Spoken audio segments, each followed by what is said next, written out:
Hello, my fellow project managers. You probably get the idea that scheduling is a very rough area on the PMP exam. One of the areas people struggle with is network diagrams. So I wanted to go over network diagrams just a little bit with you, just so that you feel a little bit more comfortable with it. And this is more for students that use the zero method. There was a student of mine on this channel, you might have heard Dustin share his lessons learned. He was pretty much resolute on the one method until he attended one of our boot camps where I taught the zero method. And he was like, what? It's this straightforward? So he abandoned the one method and came for the ride on the zero method. He ended up getting 4 above targets. He was glad that he changed his approach. So I wanted to share with you really quickly some visual examples of the zero method and the philosophies behind it. Because the one method, even though it is more tailored to real world that starts on day 1, it is not as intuitive when you begin doing the ones and minus ones and all that stuff. But for those of you who are comfortable with it and have mastered it, that's fine. You may not even want to watch this video, so it doesn't mess up your understanding. But I'll tell you straight up that the only difference between these two, when you boil it down, is that the one method has a 1 in the beginning, and that 1 tapers into all of the subsequent tasks with the increment of 1 both up and below. Now, maybe I'm speaking Greek. Why don't we just jump into it? So let me show you an example of the zero method with a very, very basic example. Here's a very basic example. If you have 2 tasks, A and B, in this network diagram, and I say A is a duration of 3 and B is a duration of 4, what is the critical path? That's typically the question. Well, the critical path, as you probably can guess, is 3 plus 4, 7. Easy, right? Now, if I ask you to do a forward pass, and I ask you to do a backward pass, that's where it gets hairy for some of you. Now, I'm going to break that down with a few simple rules. We are going to use the zero method. That's right, Z-E-R-O method.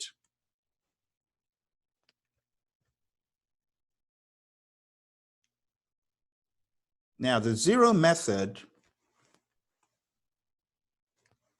uses a concept that I call putting a ruler against your timeline to measure your timeline. A ruler starts at what? 0. And then you have those measurements in between, and it keeps going on until you get to whatever the end of the ruler is, depending on how long it is.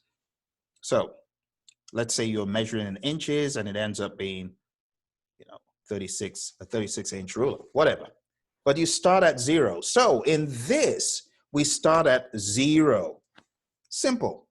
So you do know that this is the early start, this is the late start, this is the early finish, and this is the late finish, because you've got that configuration, right?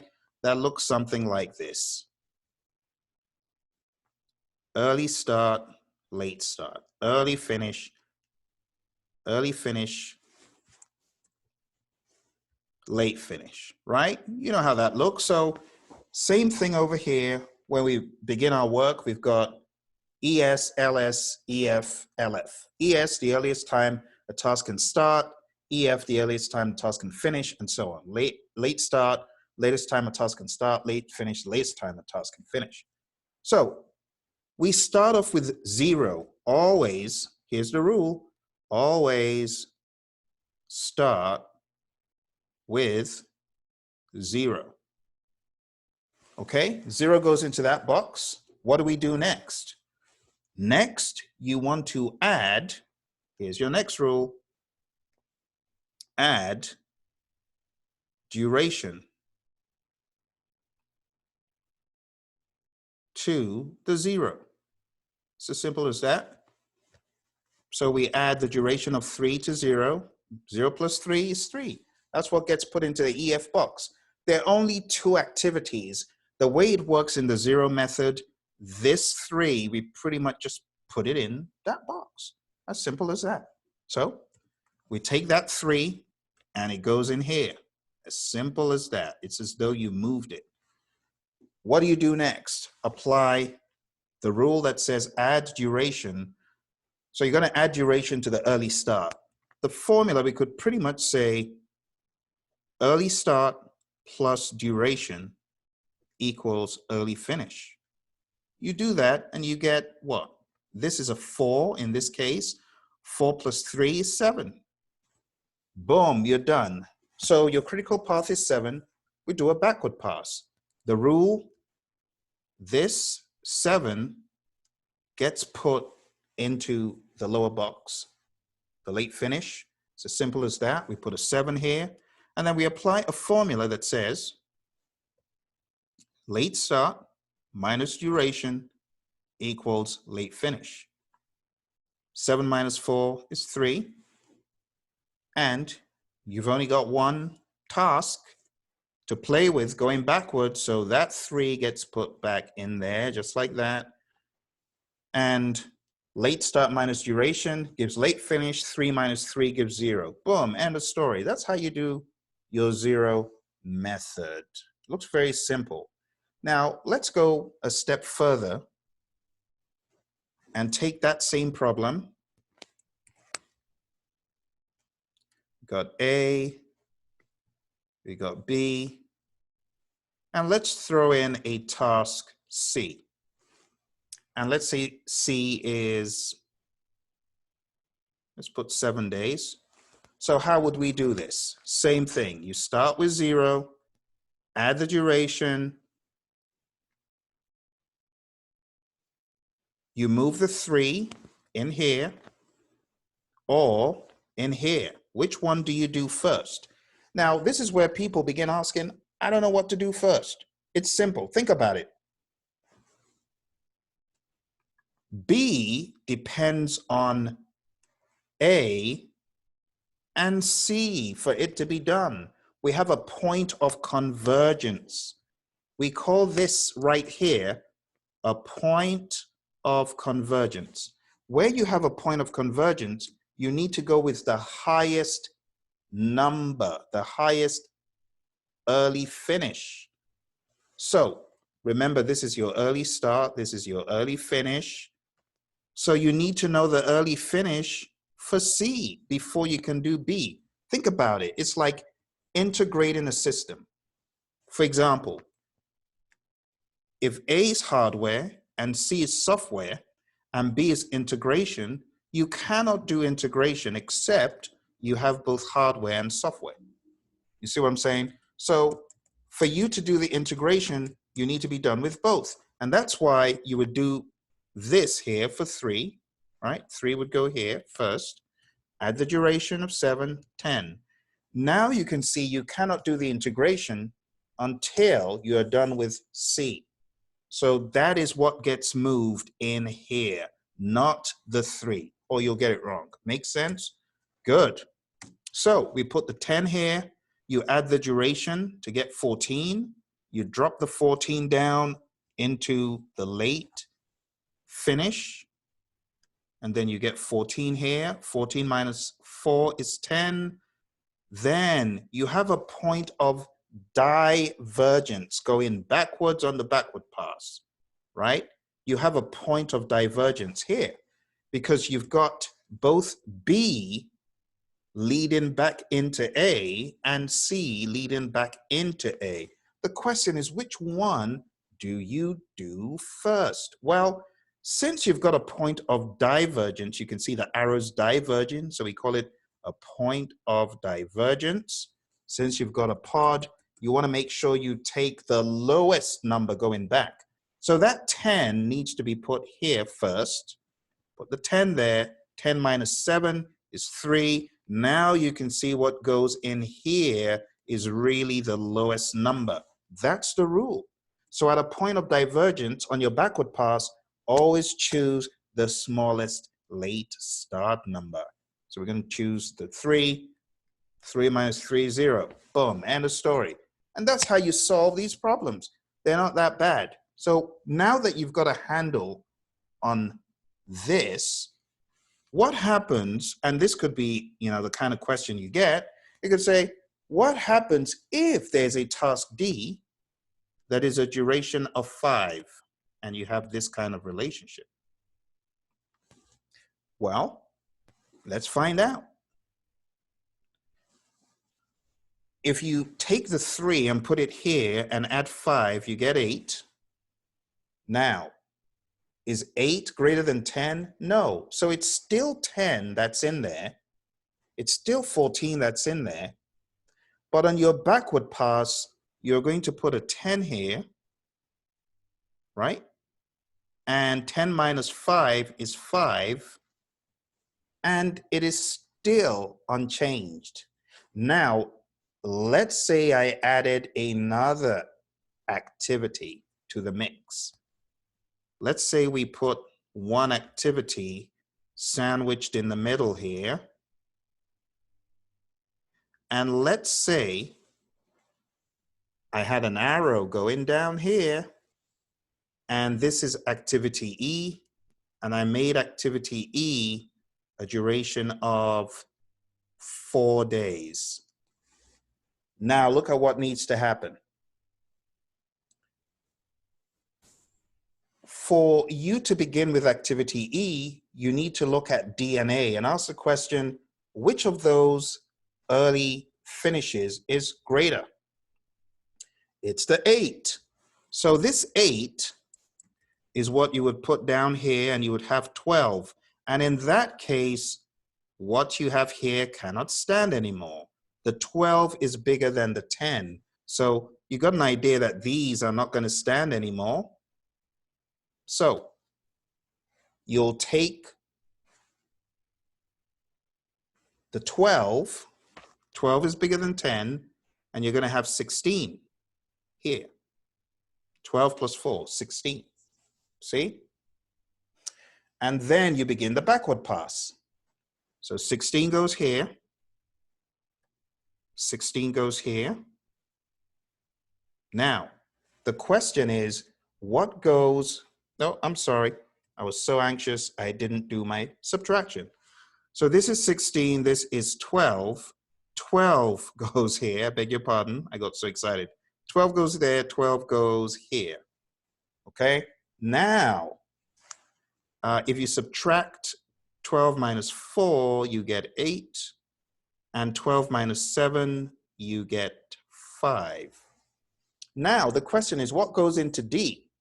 Well, you're going to follow that rule again, that rule that says if you have a point of divergence, because this is a point of divergence, so you're going to take what? The smallest number. Don't put the 12 in here. No. You want to put the 8 in there, okay? So let's put the 8 in there. 8 minus 5 is 3.